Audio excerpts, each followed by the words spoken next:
Bonjour à tous. Il fallait d'abord saluer le Saint-Esprit. Maintenant, je vous salue vous. Bon dimanche à ceux qui nous suivent en ligne. Ah, merci pour l'honneur. Merci prophète pour la confiance. C'est pas quelque chose que je prends pour acquis.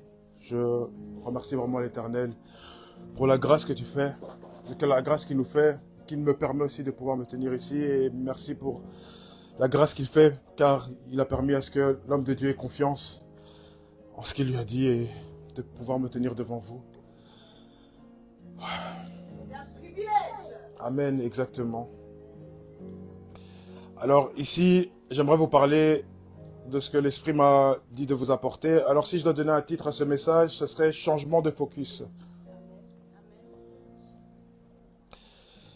Changement de focus. Alors le prophète nous a parlé ici durant, d'ailleurs nous avons été très bénis par ce temps de jeûne, et il nous a parlé de tout ce qui était du service au fait, du fait qu'il y avait le service, la bénédiction qu'il y avait aussi en étant serviteur. Alors il avait dit aussi que tout le monde, d'une manière ou d'une autre dans le monde, qu'il le veuille ou qu'il ne le veuille pas, il va servir Dieu. C'est-à-dire que quelqu'un qui, même le diable aujourd'hui, il sert Dieu. Il ne comprend pas que parfois en faisant certains plans, en fait, c'est juste pour que Dieu puisse se glorifier à travers les plans qu'il fait. Donc, en vrai, il sert Dieu. Donc, même le méchant, il sert Dieu. Parce que le méchant dans ta vie va à un moment donné, si tu laisses Dieu, bien évidemment, rentrer dans ta vie, à un moment, le méchant va perdre contrôle et ce qu'il aura fait dans ta vie sera quelque chose qui va permettre à Dieu de se glorifier. Donc, quand tu regardes, si le méchant sert Dieu, alors tu ne crois pas qu'il ne sait même pas qu'il t'a fait du bien, mais c'était le plan de Dieu. Mais lui, il s'est dit, je vais faire du bien à cette personne, je ne sais pas pourquoi. Donc, chacun sert Dieu dans sa vie, d'une manière ou d'une autre. Ça, le prophète l'a dit, je ne vais pas revenir là-dessus. Mais nous sommes de ceux qui avons décidé de servir l'Éternel, n'est-ce pas? On dit dans la parole, dans Jésus 24, 15, donc, et s'il est mauvais à vos yeux de servir l'Éternel, choisissez aujourd'hui qui vous voulez servir. Soit les dieux de vos pères, qui étaient de l'autre côté du fleuve, soit les dieux de l'Amoréen, dans le pays duquel vous habitez, mais moi et ma maison, nous servirons l'Éternel. Donc, c'est-à-dire que, parfois, comme Ephraim l'a dit tout à l'heure, il peut y avoir des ascendants qui avaient fait certaines choses ou qui ont servi certains dieux, mais aujourd'hui, vous avez dit, non, non, moi et ma maison, on va servir l'Éternel des armées, on va le servir lui. Parce que vous avez décidé au fait de pouvoir aller vraiment vous connecter à lui.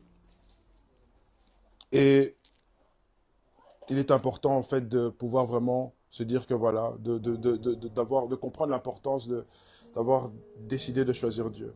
Et j'aimerais aussi exhorter aussi un petit peu les personnes qui nous suivent en ligne, aussi, parce que ce temps de jeûne, au fait, ça a été un temps de jeûne c'était un programme dans l'église, mais qui n'était pas filmé, mais c'était important. Il a parlé de beaucoup de choses très importantes. Et quand vous manquez ces choses-là, parfois c'est dommage, parce que oui, on est là le dimanche, oui, on partage, c'est diffusé, mais ces choses-là ne sont pas diffusées. C'est des choses qui peuvent vous construire aussi, qui peuvent aussi vous faire grandir, vous faire des pas en avant, mais vous n'êtes pas là. Si vous pouvez participer, en tout cas de grâce, si vous savez participer à tout ce qui est programme, comme les jeunes, les temps de prière, ou tous les programmes qui seront mis en place dans le futur, parce qu'il y aura des programmes sûrement dans le futur, eh ben, participer. Maintenant, si vous êtes vraiment à l'autre bout du monde, au Canada et autres, priez pour que Dieu ouvre une extension là-bas. En France, priez pour que Dieu ouvre une extension en France. Mais en tout cas, c'est vous qui êtes ici en Belgique et vous pouvez vraiment payer ce prix-là de venir, venez parce que ça en vaut la peine. Honnêtement, ça en vaut la peine. Vous ne ratez pas le train. Vous allez voir à un moment donné, c'est comme si à un moment donné, tout le monde a fait un long pas et vous avez fait un petit pas, vous dites, oh mais Seigneur, maintenant voilà, Dieu connaît aussi vos situations. Si vous savez vraiment pas que Dieu vous localise, il est aussi bon pour parler chez vous. Mais ce que je veux dire, c'est vraiment qu'il y a quelque chose de bon aussi à venir dans les programmes. Ça, c'était une parenthèse, mais qui est importante, je pense, parce que c'est comme ça que l'Esprit m'a conduit de dire, donc je pense que c'est important. Amen. Alors, je vais un petit peu parler, je vais pas redire ce que le prophète a dit, mais je vais un peu parler du service, un tout petit peu. Donc, afin que on puisse vraiment réaliser et comprendre ce qu'engendre en fait le service. Donc, on dit je sers, ok, je sers. Mais servir Dieu, c'est quoi? C'est être un serviteur. Et être un serviteur, ce n'est pas quand on veut, ce n'est pas seulement quand on prêche le dimanche pour ceux qui prêchent, et ce n'est pas non plus pour appuyer une certaine autorité, parce qu'il y a des gens qui vont dire « Oh, moi je sers Dieu », comme ça ils savent qu'ils vont... Parce qu'il y a des gens, bon, vous voyez aussi aujourd'hui comment l'Église est constituée, il y a beaucoup de personnes qui, dans certaines églises de rigolade, là, qui commencent à vraiment jouer avec l'autorité de Dieu et qui écrasent un peu les gens. Et il y a des gens qui veulent justement dire que je suis un serviteur afin de pouvoir avoir un ascendant psychologique sur certaines personnes. De toute façon, le serviteur, on le voit, on le ressent par les fruits, par ce qu'il porte et par ce qu'il sort de toute façon de sa bouche. C'est pas toujours parce que je vais dire oui, je suis un serviteur que vraiment il faut croire. Il faut parfois aussi éprouver. Amen. Mais servir Dieu, donc c'est pas simplement dans ces cas-là, c'est vraiment tous les jours. C'est vraiment quelque chose de comme manger, respirer, s'habiller, c'est tous les jours on sert Dieu. Amen. Peu importe le moment, peu importe le lieu et peu importe l'environnement. Ça veut dire que vous êtes au travail, agissez comme un serviteur. Vous êtes à l'école, vous agissez comme un serviteur. Vous êtes dans votre famille, agissez comme un serviteur. En fait, partout où vous allez, vous devez avoir en fait cette c'est vous en fait. On a dit qu'on a décidé de servir Dieu, non c'est ça. C'est comme Josué, c'est ce qu'on a dit. Ouais, ma maison, on sert l'Éternel, mais alors il faut le montrer. Parce que si on ne le montre pas, en fait, on ne sert pas. Et si on veut aller plus loin, on va parler que c'est un travail ou une profession à temps plein, n'est-ce pas? Et qu'est-ce qu'un travail? C'est une activité professionnelle régulière et rémunérée, n'est-ce pas? Vous me suivez? Ok. Je vous voyais me regarder, je me suis dit, bon, peut-être que je vais m'arrêter là. Alors, c'est quoi une profession? C'est une activité rémunérée. Donc, c'est la même chose que le travail, hein, mais c'est juste pour avoir certains mots, parce qu'on va développer certaines choses. Donc, c'est une activité rémunérée et régulière exercée pour gagner sa vie. Donc, qu'est-ce qui revient? C'est une activité professionnelle, donc régulière. Donc, comme je vous ai dit, c'est tout le temps. C'est pas quand on veut. Rémunérée. Donc, il y a une rémunération. Et exercer pour gagner sa vie. Amen. Alors, je vais d'abord parler sur l'activité rémunérée. Parce que certains chrétiens pourraient s'offusquer de dire « Écoutez, travailler pour Dieu, moi je travaille pour Dieu, parce que en fait, me dire que je travaille pour Dieu pour une rémunération, c'est malsain. Normalement, il faudrait travailler pour Dieu par amour, n'est-ce pas? C'est ce que les gens diraient. Et c'est ce que les gens vont avoir tendance à dire si je dis voilà, moi je sers Dieu parce que je sais que c'est ma profession et je sais que Dieu va me rémunérer. Bon, ça, j'ai dit ça un peu de cette manière-là. Et ils pourraient trouver ça indigne et peu profond. Alors, il faut parfois apprendre à ne pas tomber dans le piège de, on va dire, je vais appeler ça l'hyper-spiritualité. Parce que dans 1 Jean 4, 19, la parole dit « Pour nous, nous l'aimons parce qu'il nous a aimés le premier. » Amen. Donc, notre amour a pour source son amour. Donc, notre amour a pour source son amour, n'est-ce pas? Car il nous a aimé le premier. Ce qui veut dire qu'on peut commencer. Donc, ça veut dire que tu peux commencer et ton amour n'est pas total. On est d'accord? De toute façon, je vais vous venir avec un exemple. Mais j'aimerais te dire, je ne pense pas que quelqu'un qui a commencé à servir Dieu au début a commencé à servir Dieu d'abord par amour. Et pourquoi est-ce que je dis ça? Je vais vous donner l'exemple de Moïse. Qu'est-ce qui a motivé d'abord Moïse à servir Dieu? Est-ce que quand il a rencontré Dieu, il a dit oui, je t'aime, alors je vais te servir? C'était pas ça du tout. Hein. C'était un combat entre deux, pratiquement, entre guillemets. On va les lire ici. Je vais vous amener tout de suite. Parce qu'après 40 ans, après s'être occupé du troupeau de son père, il était déjà dans son habitude. Il avait quitté l'Égypte. Il était déjà en mode, moi, de toute façon, comme c'est là, je vais finir berger, je suis tranquille, j'ai ma femme, j'ai mon beau-père, il me met bien. Mais Dieu, il avait d'autres plans pour lui. Et Moïse a même dit à Dieu, envoie qui tu voudras. Donc ça veut dire qu'en gros, il ne se voyait pas dans la vision de Dieu. Mais quand il a accepté, c'est quelques temps après, dans les versets plus loin, il n'a pas dit je vais accepter par amour. Il a accepté même, on va dire, même à contre-cœur. Dieu l'y est un peu obligé. Mais quand on regarde à la fin, comment est-ce que Moïse était avec Dieu? Vous voyez pas qu'il y avait une relation d'amour entre deux. Vous voyez, donc c'est évolutif. D'accord? Et c'est juste pour faire le parallèle entre le fait que servir Dieu, pourquoi, quand je dis, comme on parlait de l'activité, que c'est une activité rémunérée, c'est que Dieu, au fait, il a quelque chose de prévu pour toi. Et il faut le savoir, en fait. Il ne faut pas se leurrer et se dire non, on le fait par amour. Oui, on le fait par amour. Après, mais au début, quand Dieu le fait, il t'envoie, tu le fais, parfois c'est à contre-cœur. Il va te dire, va devant, tu souffres, tu as peur. Il te dit, va, je pense pas que quand il a été visiter l'homme de Dieu et qu'il a dit, oui, tu vas me servir, au début, bah, lui-même il l'a dit. Au début, il regardait, il dit, ouais, ça va. Mais après, Dieu, il a dû venir avec une autre dimension pour qu'il comprenne que, ah oui, là, en fait, je sens. Mais je ne pense pas qu'au début, c'est animé. C'est comme dans une relation. Quand on commence une relation, ben, quand tu connais pas vraiment la personne, tu vas pas dire, alors vous êtes ça, c'est des vrais violonistes qui vous disent, oui, oh, je t'aime, tu sais. Non, c'est pas comme ça, peut-être que c'est pas ça. C'est au fur et à mesure, en fait, dans la relation, en fait, que ça va grandir et que l'amour va se développer. N'est-ce pas? Alors, on va aller lire un petit peu, comme ça, vous allez voir, ces choses-là. Attendez. Comme ça, vous avez bien le contexte. Euh, donc, c'est Exode 3, verset 11. Non, je vais commencer même peut-être un petit peu plus tôt, au 9, je crois. Attendez, hop. Exode 3.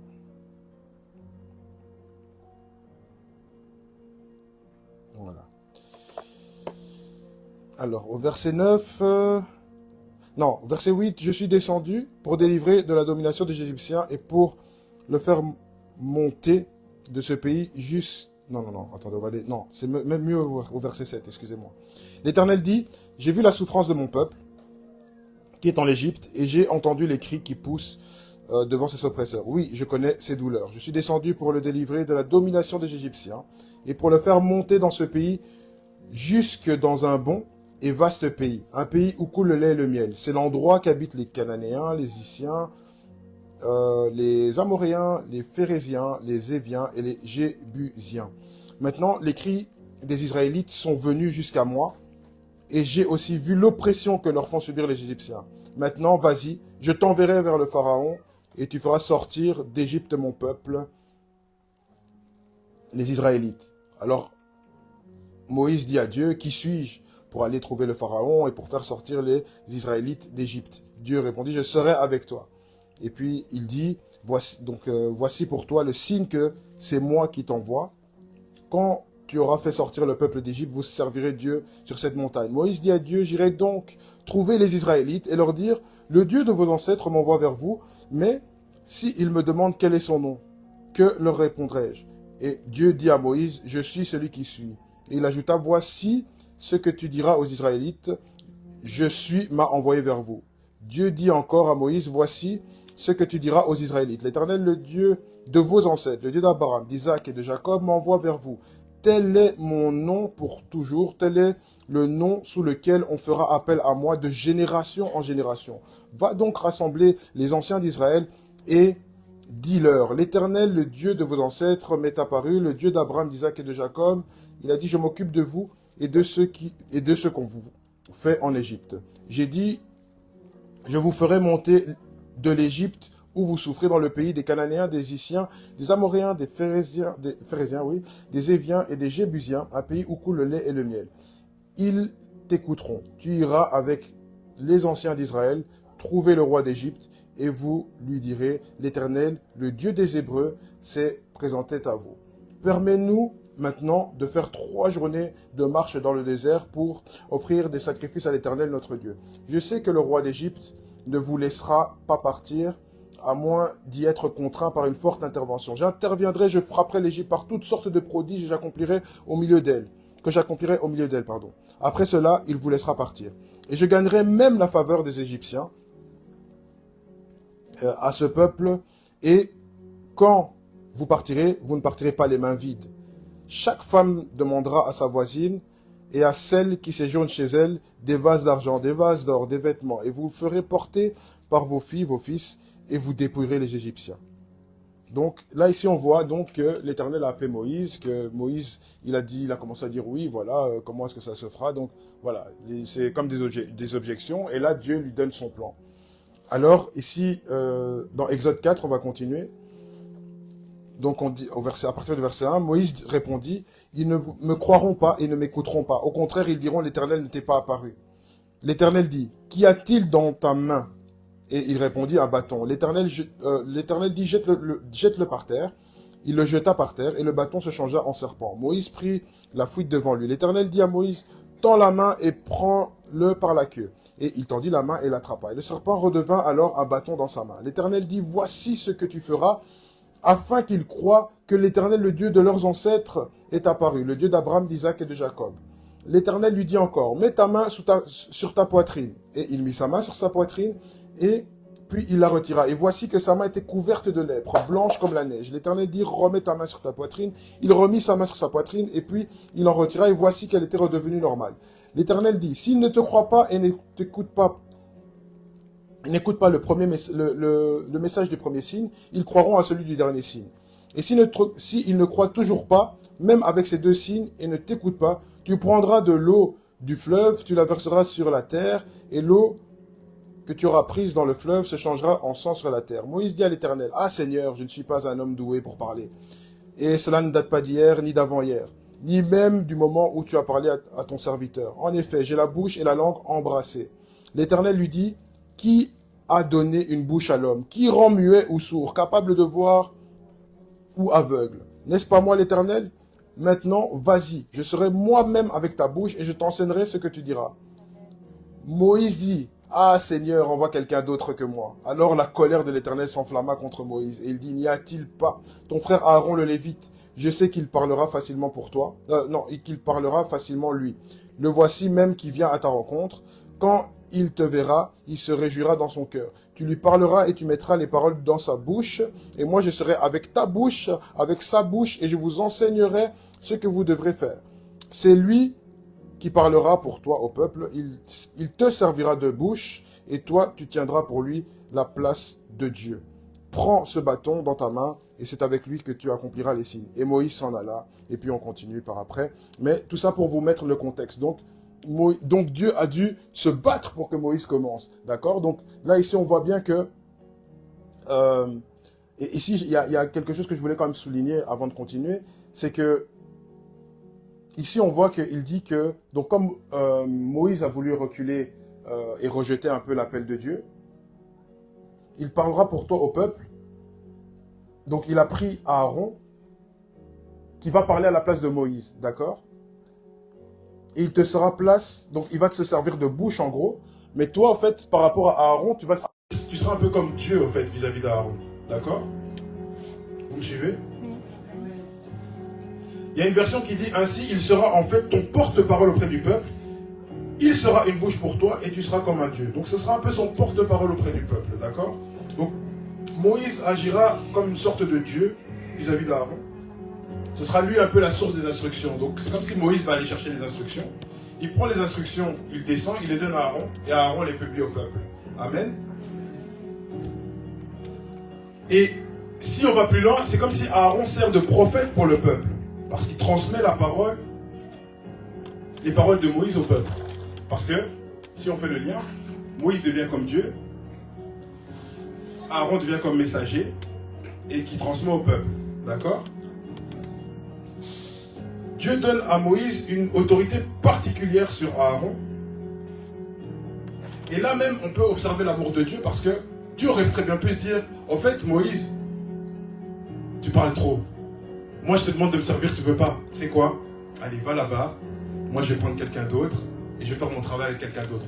Mais dans sa grâce, dans son amour, quand il a dit qu'il nous a aimé le premier, il a dit non, Moïse, c'est toi que j'ai choisi. Alors, je vais quand même te garder, même si je vais un peu diminuer certaines choses. Parce que lui-même, il a dit, c'est lui-même qui a fait la bouche. Je pense qu'il aurait pu rendre Moïse capable de parler convenablement. Mais Moïse n'a pas saisi, au fait. Amen. Alors, ça c'est une parenthèse aussi. Quand vous avez des personnes autour de vous qui savent, qui entendent Dieu, qui reçoivent des instructions de Dieu, un peu à la sorte de Moïse, et qui nous les transmet afin que nous on puisse transmettre au peuple, soyons à l'écoute. parce que c'est important. Quand on regarde le schéma Moïse, Aaron et le peuple, on peut voir même aussi dans une maison spirituelle, le père, les fils et les autres, au fait, qui doivent recevoir des instructions. Amen. Et c'est important aussi de pouvoir faire les choses convenablement parce que Dieu, c'est un Dieu d'ordre et c'est Dieu qui il aime que les choses soient faites convenablement. Cette saison, soyons attentifs aux instructions. Cette saison, faisons attention de comment on écoute et de comment on applique. Amen. Alors, je vais prendre un exemple parce que là, ici, je vous ai dit qu'il a préservé Moïse. Mais j'avais lu un livre où on parlait de Catherine Kuhlman dedans. Et une fois, elle était elle était une fois dans une réunion. Et elle disait, ouais, je suis fatiguée, oh Seigneur Jésus, je suis vraiment fatiguée. Elle parlait à Jésus parce que c'était une grosse réunion. Et elle demande au Saint-Esprit de l'aider. Et le Saint-Esprit lui dit, en fait, je sais que tu es fatigué, mais courage, fortifie-toi, parce que normalement, ce travail n'était pas à toi. J'avais prédestiné ce travail à un homme, mais celui-là, il m'a déplu, en fait. Et c'est pourquoi, en fait, maintenant, je t'ai choisi toi pour le faire. Moïse a eu la grâce. Mais cette personne-là, que je ne sais pas qui, a été remplacée par Catherine Kuhlman, n'a pas eu la grâce. Pourtant, on est dans le temps de la grâce, on dit. C'est-à-dire que Jésus, il peut te regarder aujourd'hui, il peut avoir des plans avec toi. Mais si tu ne suis pas, si à un moment donné, tu restes à gauche alors qu'il te demande de suivre ses pas, il peut choisir quelqu'un d'autre pour avancer et pour faire ces choses. Je n'aimerais pas que ça t'arrive. Je n'aimerais pas que ça t'arrive. J'aimerais que tu puisses avancer et dans ses voies et dans tout ce qu'il a prévu pour toi, que tu puisses y arriver. Ne te dis pas je suis incompétent. Ne te dis pas je ne suis trop faible. Parce que c'est ce que Moïse disait. Non, je ne sais pas parler. Trouve quelqu'un d'autre. Dieu t'a choisi toi. S'il t'a choisi toi, c'est pour quelque chose c'est parce qu'il sait pourquoi. Et parfois, Dieu ne va pas trouver un Aaron pour t'aider. Parfois, Dieu va dire, tu ne veux pas? Ok, je vais prendre quelqu'un d'autre. Que ça ne t'arrive pas au nom de Jésus-Christ.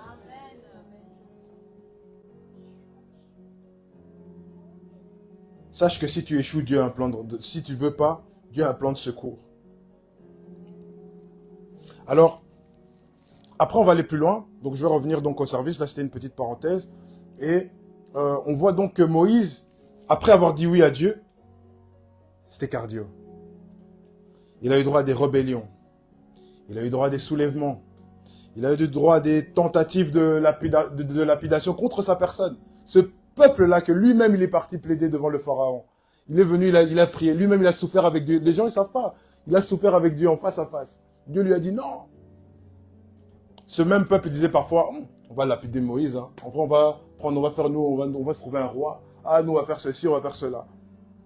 Et des questions se posent, au fait, parce que c'est pendant 40 ans qu'il a dû subir ça au final, parce qu'il était avec ce peuple-là pendant 40 ans dans le désert. On se pose des questions, on se dit, mais qu'est-ce qui a bien pu motiver Moïse, même si oui, il y a eu la colère de Dieu, mais à continuer, parce qu'il aurait très bien pu abandonner. Mais souvent, qui plaidait pour le peuple? C'était Moïse. Qu'est-ce qui se passe, au fait? Quelle fut la rémunération de Moïse pour ça? Parce qu'on dit que c'est un travail. Depuis tout à l'heure, j'ai dit que voilà, on parlait de rémunération. Et la rémunération de Moïse pour son service à Dieu n'est pas spécialement exprimée en termes monétaires. On va dire que la rémunération de Moïse vis-à-vis de ça, c'était des privilèges, des bénédictions et une relation avec Dieu. Amen. C'était sa rémunération pour son service vis-à-vis de Dieu. Alors le privilège, on dit que Moïse a eu le privilège de rencontrer Dieu face à face. Aujourd'hui, combien ici dans ce lieu on aimerait vraiment dire voir Jésus comme ça, face à face, phara. Il y en a peut-être qui ont vu. Mais en tout cas, face à face comme ça. Non, moi j'ai pas encore, mais je veux. Mais Moïse a eu cette grâce-là. De pouvoir avoir ce privilège. De recevoir des instructions directement. Pas des via, mais c'est vraiment du direct. Sans intermédiaire. Et pas de révélation. C'était pas genre, je dors, je rêve, ah, Dieu m'a parlé. Non. C'était genre, comme toi et moi on parle. Dieu vient, il parle à Moïse, il se montre et il parle à Moïse. Ça, c'est les privilèges. Bon, il y en a sûrement d'autres, mais j'ai pris ça. Les bénédictions. Moïse a vu la puissance de Dieu se manifester de nombreuses fois, de manière incroyable. Des miracles dont il a été témoin, quand on lit ça, même nous, on dit, ah, Seigneur. Et il a été témoin aussi de la fidélité de Dieu. Parce que Dieu parlait, Dieu lui a fait des promesses. Et toutes ces promesses, même s'il y en a qui l'a vu de loin, il les a vues quand même. Il a pu voir que Dieu était fidèle. Simplement, je vais en énumérer quelques-unes. La transformation du bâton en serpent. Allez, honnêtement, c'est comme si on prenait un bout de bois dehors, on voit que ça se transforme en serpent. Voyez un peu le truc. Parce que parfois on lit juste, mais mettez-vous à la place un peu de la personne, comprenez un peu ce qu'il a pu ressentir et de vous dire, ah ouais Seigneur, c'est vraiment sérieux cette histoire. Les 10 plaies d'Égypte, l'eau qui se change en sang, l'invasion des grenouilles, les moustiques, les mouches venimeuses, la maladie sur tout le bétail, les ulcères sur la peau des Égyptiens, sur même leur bétail, les grêles et le tonnerre, l'invasion des sauterelles, les ténèbres pendant 3 jours et la mort des premiers-nés. Imaginez un peu toutes ces choses-là. Il a manifesté ça, il a dit à Moïse, je serai avec toi. Tu verras ma puissance. Il a vu. Et parfois, on croit que ces choses-là se sont passées distinctement, mais c'était pas comme ça. J'ai été un peu faire des recherches, et selon certains rabbins, en fait, quand Moïse donnait des avertissements, ces avertissements duraient, donc, il parlait pendant 3 semaines. Il mettait la pression, et les plaies duraient pendant 7 jours. C'est pas genre c'est venu une fois, et puis le pharaon voyait Moïse, et puis... Non, c'était pendant 7 jours, il souffrait, en fait. C'était une semaine, tu vois, quand vous faites des jeûnes, parfois les jeûnes sont longs, on dit, ah Seigneur, on a envie de... Ah ben, eux, ils ont souffert. Ils ont vu des sauterelles, pendant une semaine, ça mangeait toute leur récolte. Les grenouilles, ça rentrait chez eux pendant une semaine. Enfin, je sais pas si vous réalisez. Les mouches venimeuses, en fait, c'était très sérieux. Et puis après, donc c'était, en tout, ça faisait 28 jours. Et puis pendant les 3 jours, Dieu donnait un peu de répit quand même. Il disait, bon, voilà, mais c'était un peu comme ça qu'il le définisse. La traversée de la mer Rouge. Attendez, donc c'est l'eau, vous voyez, quand on voit tous l'eau comme c'est, on voit tous l'eau de la même manière. L'eau crée un chemin, et toi tu marches, c'est sec pour toi, mais quand les autres te poursuivent, ça coule. J'aimerais vraiment que vous puissiez voir, visualiser ces choses-là, parce que quand on visualise, on comprend que, non, effectivement, il a manifesté sa puissance d'une manière redoutable. La manne, le pain du ciel, chaque matin, la caille, viande le soir, les amis. Franchement. Donc Dieu, il faisait des menus, tout ça, il faisait, allez, viens manger. Il prenait son menu, il allait, ce matin, ce sera du pain. Allez. Et puis, en suffisance. C'est-à-dire que pour tout le monde, pour que tout le monde puisse manger, c'est pas genre, il y avait, et puis, il y en a qui ont encore faim. Non, tout le monde mangeait à sa faim. Il y en a même, avec un esprit étrange, ils disaient, on va garder un peu comme ça. Et c'était pas ça. C'était vraiment, Dieu savait ce qu'il fallait, au nombre qu'il fallait. Il a donné une instruction, il savait comment y répondre. L'eau qui jaillit des rochers, les 10 commandements, les vêtements qui s'agrandissent, qui ne sont pas usés, et les chaussures. Donc c'est comme si vous voyez un enfant, comme Kessia, elle a ses habits, et puis elle grandit, elle garde les mêmes habits, ses chaussures grandissent aussi. Non, allez, franchement. Et ça ne s'abîme pas. Vous avancez comme ça ne s'abîme pas. Nous, si on garde des habits une semaine, déjà, c'est compliqué. Mais eux, c'est bon. Hygiène, grandeur. Non, tout était carré. Non, Dieu était fort. Et ça, c'est ce qu'on dit. Mais il y a certainement des choses qu'on n'a pas dites. Donc, la deuxième rémunération donc, de Moïse, c'était qu'il puisse, à ce moment-là, voir toutes ces bénédictions. C'est une bénédiction de pouvoir vivre ces choses-là, de pouvoir vivre la puissance de Dieu, c'est une bénédiction. Et en 3e point, c'était la relation avec Dieu.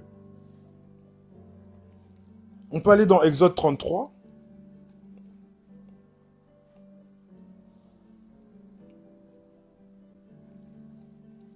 À partir du verset 9, on dit, « Lorsque Moïse avait pénétré dans la tente, la colonne de nuée descendait et s'arrêtait à l'entrée de la tente, et l'Éternel parlait à Moïse. Tout le peuple voyait la colonne de nuée s'arrêter à l'entrée de la tente, et tout le peuple se levait et adorait, chacun à l'entrée de la tente.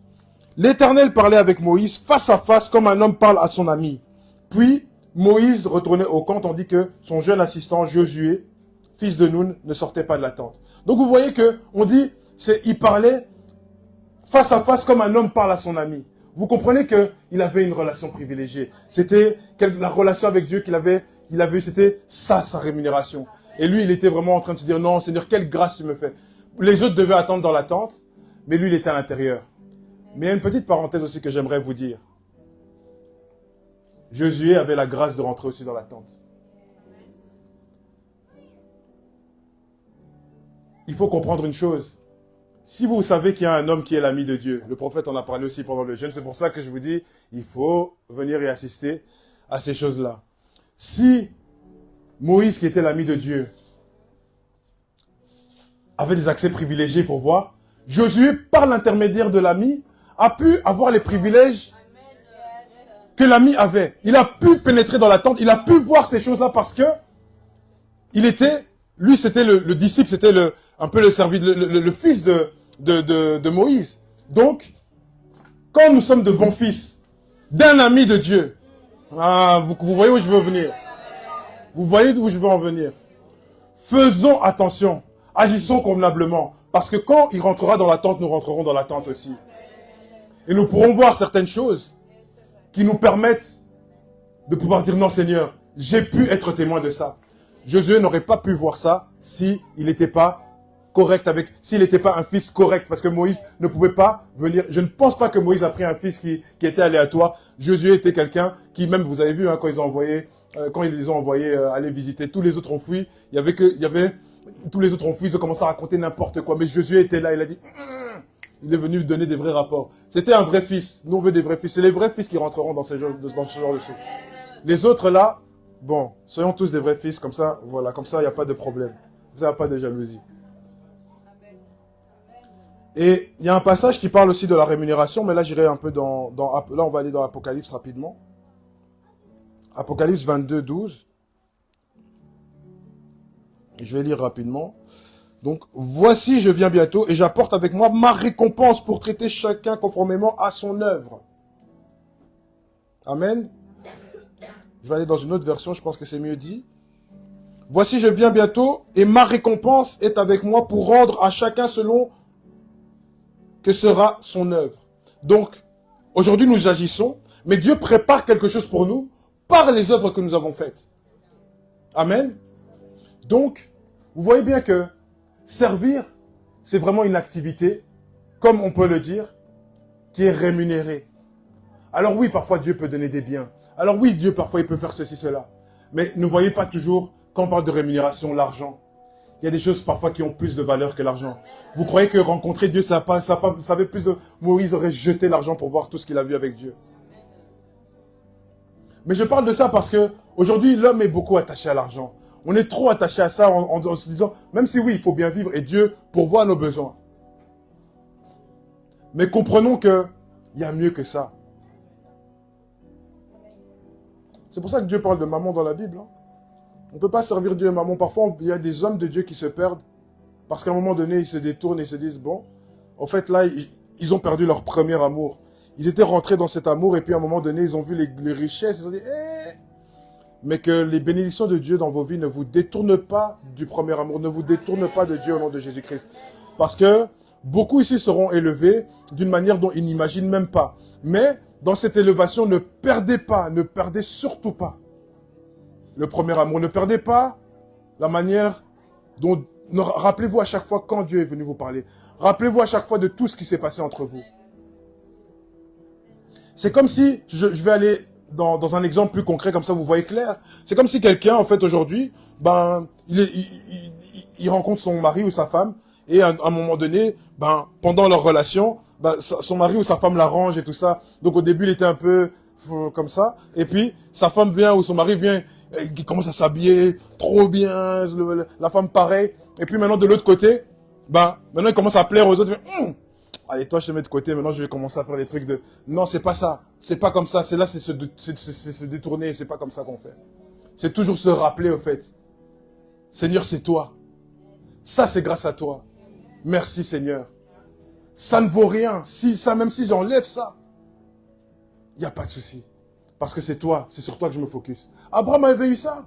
Dieu lui a promis un fils. À quel âge? Il était vieux. Il était là en train de se dire, non, Seigneur, comme je suis là, il était déjà riche en bétail, il était riche, il avait déjà tout ça. Il voulait juste un fils. Dieu lui a donné son fils. Et puis à un moment donné, Dieu lui dit, rends-moi ton fils. Je ne sais pas ce qui s'est passé dans sa tête. Il a fait, il a agi. Dans sa tête, il se disait, de toute façon, Dieu m'a fait une promesse. Donc quoi qu'il arrive, Même s'il meurt, il va vivre. Je ne sais pas ce qu'il va faire, mais Dieu m'a fait une promesse.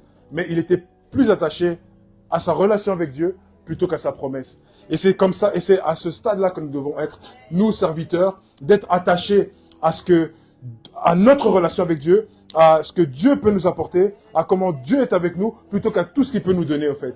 Et c'est là, en fait, où nous allons aller vraiment dans des profondeurs. Alors, on va aller donc, il y a donc, pour gagner sa vie, donc j'avais parlé activité donc rémunérée, pour gagner sa vie, numéro 2. Donc dans Marc 8, 35, je vais aller, donc vous n'êtes pas obligé, je vais le lire. Car celui qui voudra sauver sa vie la perdra, mais celui qui perdra sa vie à cause de moi, de la bonne nouvelle la sauvera. Amen. Jésus parle aux hommes à ce moment-là, mais lui-même, il l'a montré, et pas qu'une fois. Quand il est parti d'en haut pour descendre en tant qu'homme, il a perdu sa vie d'en haut, et il nous l'a donné. Donc il a laissé sa vie. Et ici, sur terre, il a aussi laissé sa vie pour nous sauver. Amen. Donc vous voyez que par 2 fois, il nous a montré l'exemple qu'il n'a pas cherché à sauver sa vie, mais il s'est dit, je vais perdre ma royauté pour les hommes. Je vais perdre ma vie ici sur terre pour les hommes. Alors nous, comme Jésus, nous devons perdre nos vies aussi pour tous. Amen. Oh, votre amen était petit. Hein? Vous savez, il y en a ici, ils aiment leur vie. Hein. Il faut aimer, mais il faut aimer aussi, il faut la donner à Dieu là. Quand vous la donnez à Dieu, aimez ça là. Donnez votre vie à Dieu, il faut aimer ça.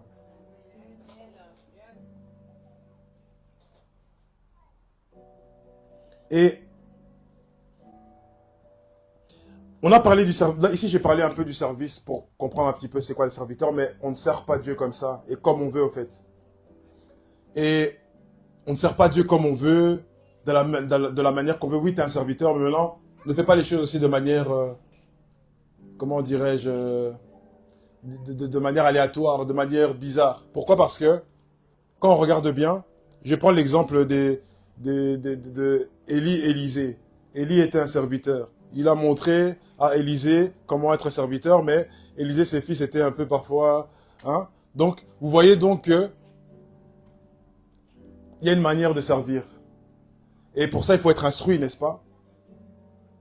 Et cette instruction va vous apprendre à connaître votre mission, va vous apprendre à connaître votre sphère d'activité, et va vous montrer aussi votre travail. Parce que chacun va agir dans des sphères différentes d'activité. Chacun d'entre nous, on aura une mission, même si elle est semblable à la mission, mais ce sera chacun sa particularité. Sinon, Dieu nous aurait fait tous pareil, on aurait fait tous la même chose. Mais, moi ici, je vais parler de ton travail. Et on va aller dans Luc, On va, on va aller dans, on va aller dans Luc 10, 2. Et non, là c'est très grave. Je sais pas qui a essayé de, hein, mais... Non. Donc, je lis. Il leur disait donc, la moisson est grande, mais il y a peu d'ouvriers. Suppliez, donc, ou priez, donc le maître de la moisson, en sorte, il y a 2 versions, donc j'ai écrit les 2, qu'il pousse des ouvriers dans sa mission, dans sa moisson, ou alors, non, je sais pas ce qui se passe là, mais je sais pas qui veut pas que je lise bien ici, mais bon. Voilà, vraiment. Donc, suppliez donc le maître de la moisson, en sorte qu'il pousse des ouvriers dans sa moisson, ou alors, afin d'envoyer des ouvriers dans sa moisson. J'ai aimé qu'il pousse, mais je vais vous expliquer après pourquoi. Et donc, il y a une autre version aussi qui dit, afin qu'il envoie des ouvriers s'assembler pour la moisson. Alors, quand on lit ce passage, on comprend que peu de personnes travaillent pour le travail qu'il y a.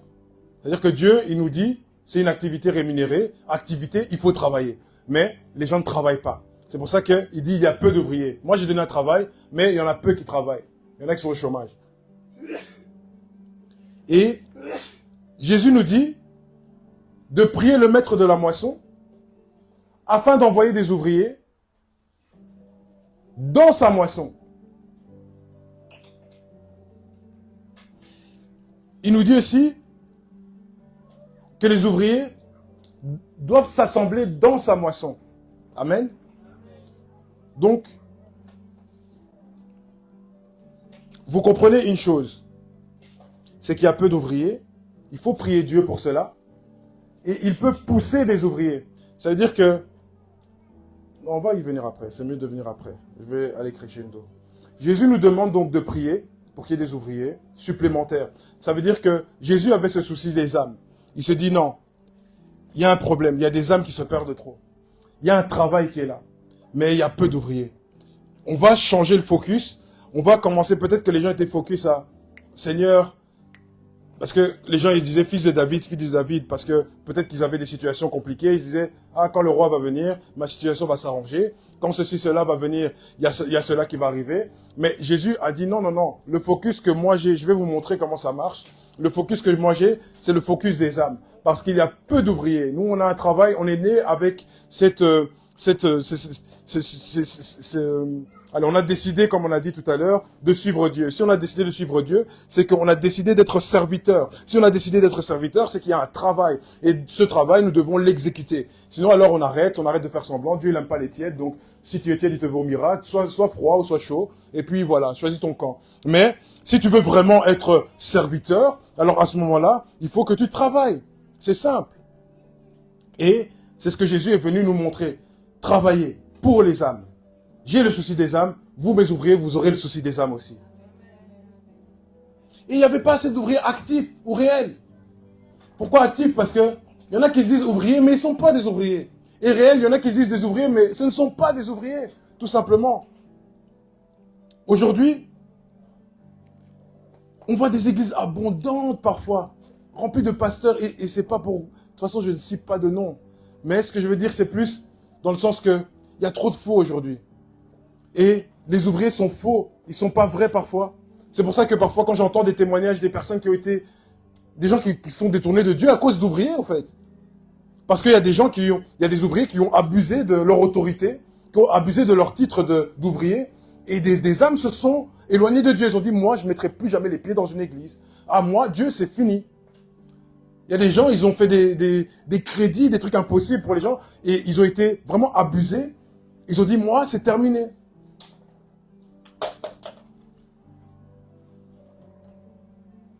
Et c'est grave.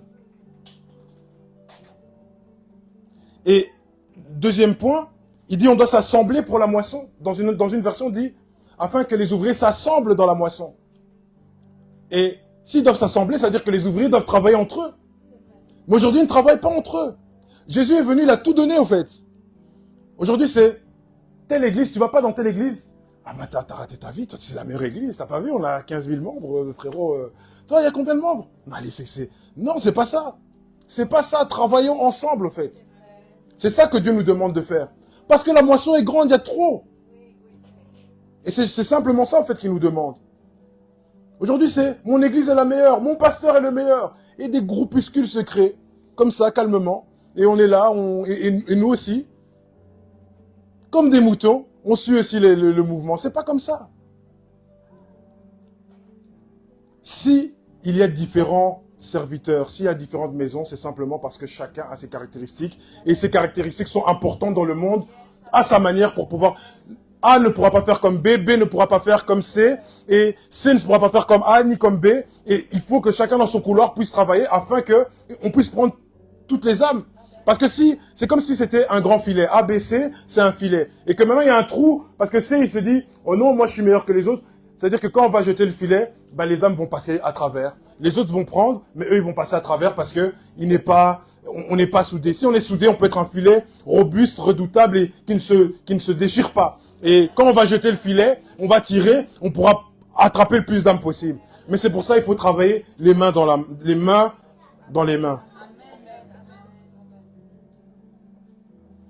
Mais aujourd'hui, quel est le but de la moisson? On voit des gens marcher dehors évangéliser. Dans quel but?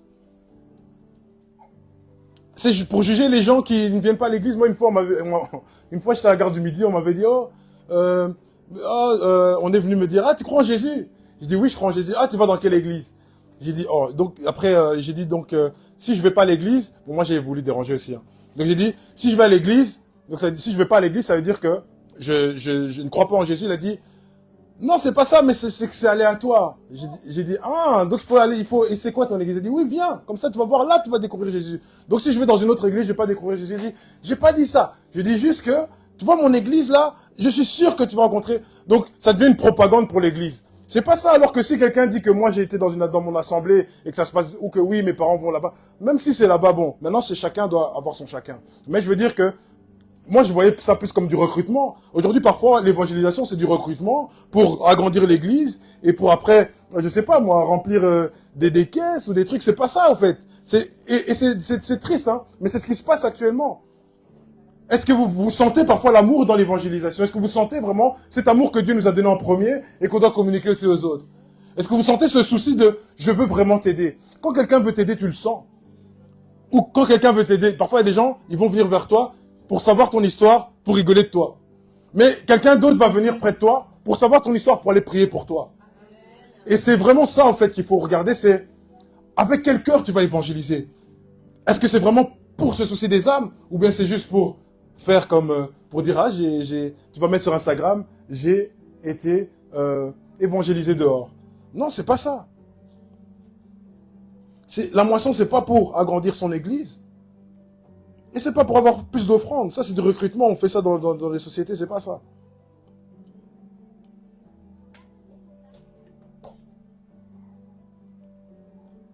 Jésus parle d'une moisson qui vient du cœur de Dieu, car il ne veut pas que sa création soit perdue, mais il veut la sauver. Et ça part il faut te poser la question, est-ce que, quand je parle, est-ce que ça vient d'un commun accord avec Dieu ou pas? Est-ce que j'ai vraiment ce souci de l'âme derrière?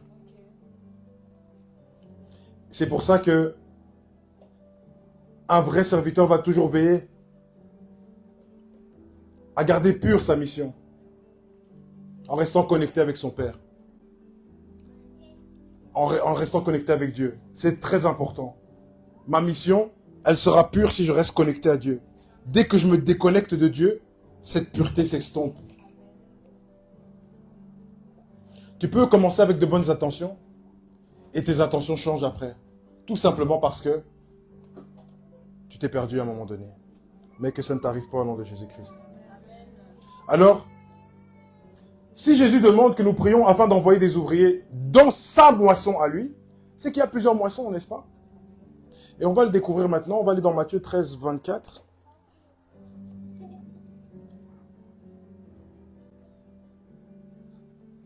Vous êtes toujours avec moi? Je sais qu'on me dit souvent que je traîne, mais ça c'est bientôt fini. Ne vous inquiétez pas. Oh, allez.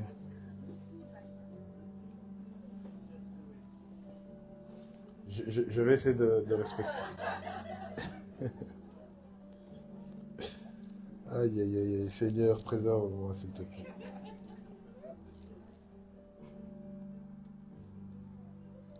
Alors, donc, vous y êtes. Donc, on va lire du verset 24 jusqu'au verset 30.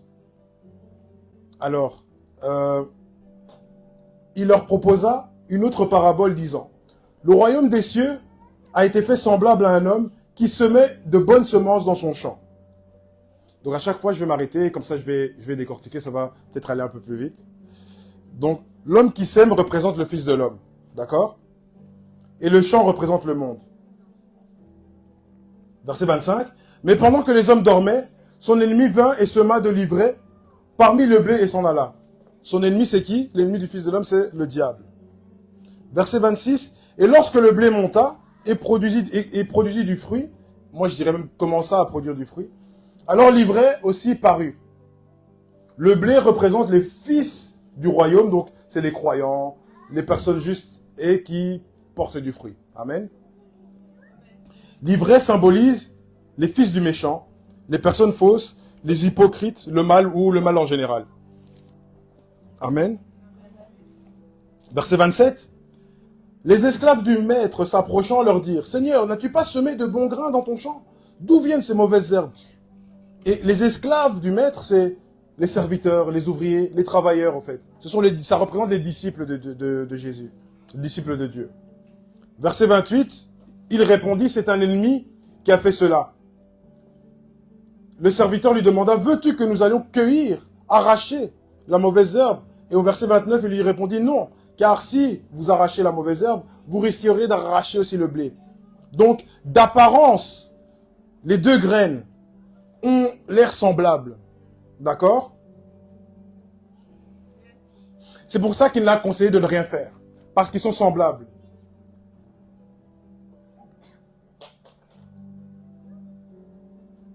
Car, si jamais ils déterraient, ils auraient été dans la capacité aussi de déterrer la bonne semence. Donc, il leur a dit non. Et au verset 30, il dit, laissez croître ensemble l'un et l'autre jusqu'à la moisson. Et à l'époque de la moisson, je dirai aux moissonneurs, arrachez d'abord l'ivraie, liez-la en gerbe pour la brûler et amassez le blé et mettez-le dans mon grenier. Donc, le moissonneur, symbolise comme les anges, en fait. Ça peut être les anges. Et il peut venir et agir. Donc, quand le maître va dire, allez, moissonneur, on y va. Donc, les anges, ça peut symboliser les anges. Et la moisson, ça symbolise la fin du monde. D'accord? Donc, on peut voir ça comme ça. Alors, moi, je veux apporter votre attention sur différents points. Le premier point, au verset 25, je relis. Mais pendant que les hommes dormaient, son ennemi vint et sema de l'ivraie parmi le blé et s'en alla. Pendant que les hommes dormaient, au lieu de travailler, les hommes dormaient pendant qu'ils dormaient, le diable est venu semer de mauvaises graines. Amen. Donc, en tant que travailleur, tu ne peux pas dormir. Quand on dit activité plein temps, c'est plein temps. Amen. Et c'est quand il a dormi, c'est quand ses serviteurs ont dormi parce que le maître a fait son travail. Mais c'est les serviteurs qui se sont endormis. Et comme les serviteurs se sont endormis, problématique.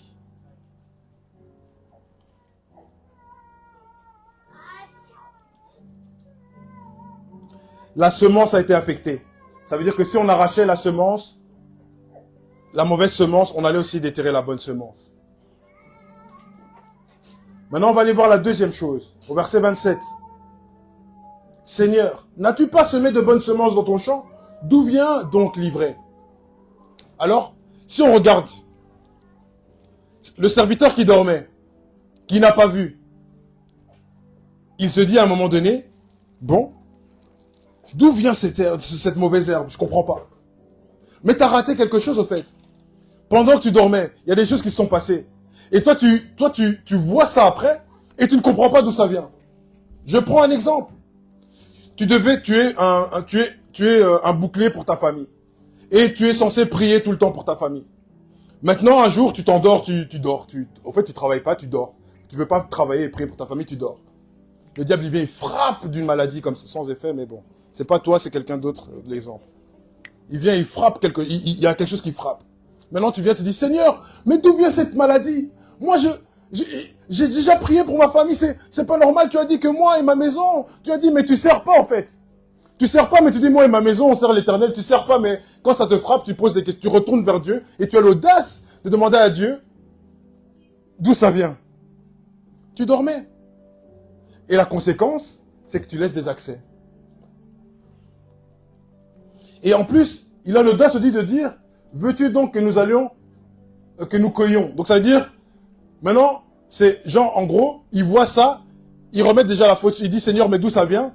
Alors après, il dit, Seigneur, allons cueillir. Donc il demande encore à Dieu de lui donner la capacité maintenant d'ôter la chose. Mais là, ce sera même plus peut-être de son ressort. Parce que là, à ce moment-là, comme on a dit, c'est le moissonneur qui va devoir travailler. Donc c'est les anges qui vont devoir travailler. Ça veut dire que c'est des délivrances, c'est des trucs. Alors que parfois, ces choses-là arrivent tout simplement parce qu'on a dormi. Mais si on dort pas et qu'on veille, certaines choses, certains combats sont évités au fait. Certains combats sont évités parce qu'on ne dort pas. Et quand on ne dort pas, ces combats vont être évités et on n'aura pas besoin. Parfois, allez, qu'on se le dise, parfois on a eu des prières incroyables. Tout ça parce que nous-mêmes, on s'est exposé à certaines choses.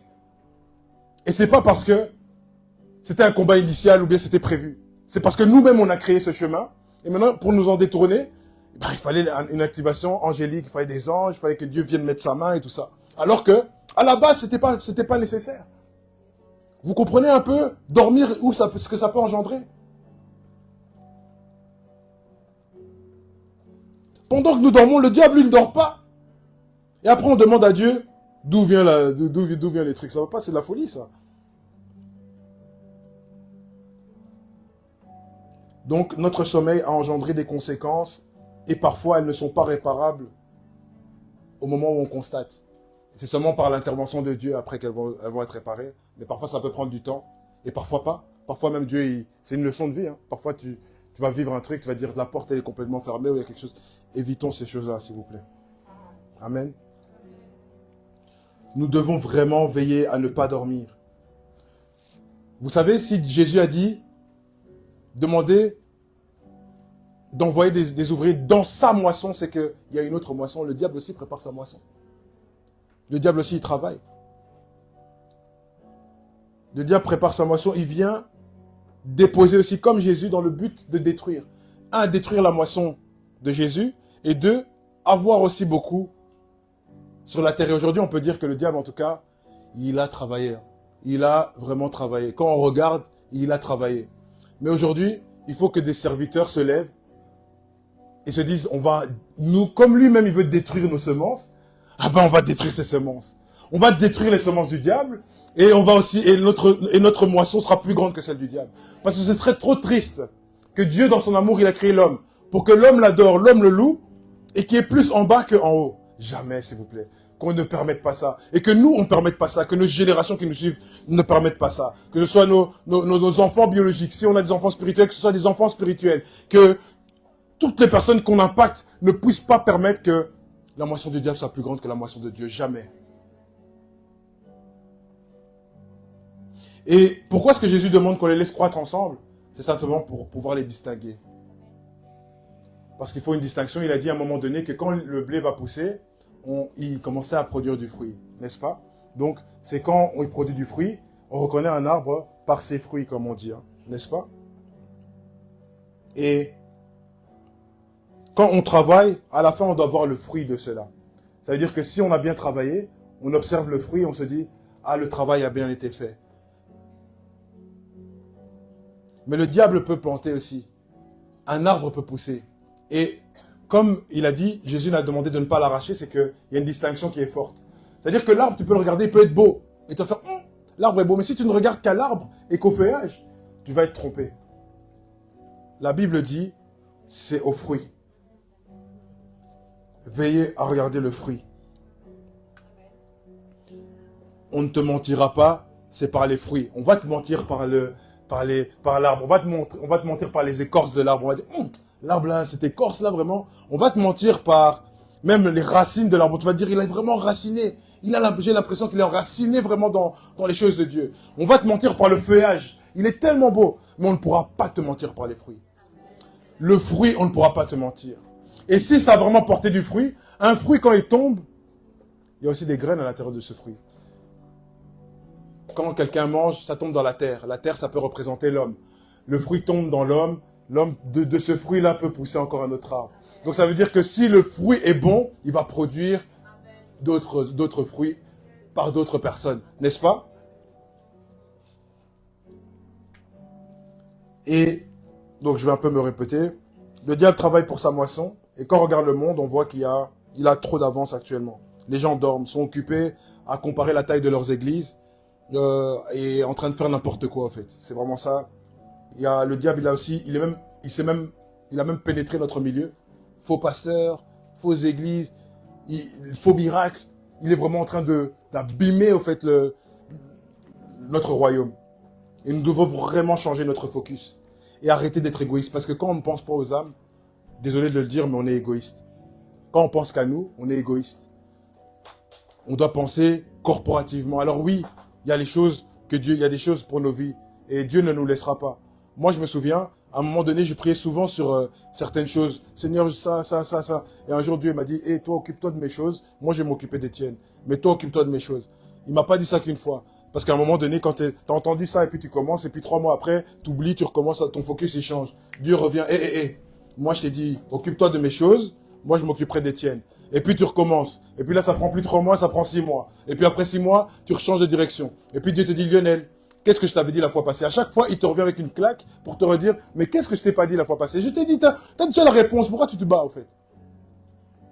Et c'est quand le focus, il arrive, à ce moment-là, tu avances convenablement et tu vois vraiment que Dieu, il est en train d'arranger ton chemin. Si nous avons décidé de servir Dieu comme nous l'avons dit, c'est que nous l'avons décidé, mais pas pour notre intérêt personnel. Et ne nous perdons pas en chemin. Prenons l'exemple de Jésus. Jésus était un homme, était l'homme de Dieu par excellence. Il est venu lui-même, et lui-même a travaillé dans le champ. Il est venu, et quand il passait, il déterrait ce que le diable était en train d'enterrer, et il plantait là où il devait planter.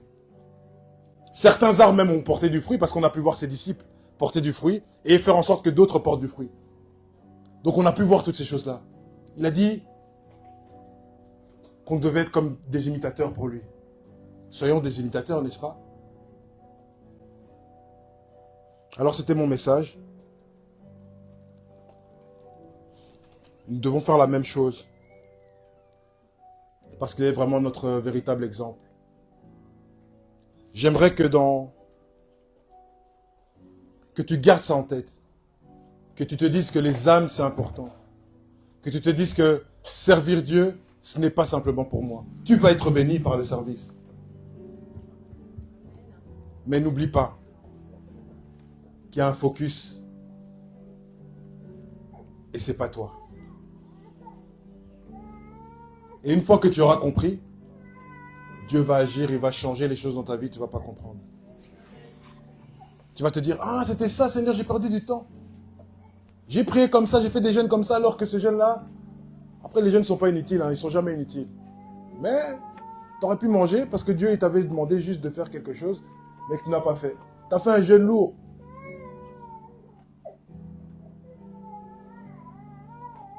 Amen. Alors voilà, c'était mon message. Je vais maintenant appeler l'homme de Dieu.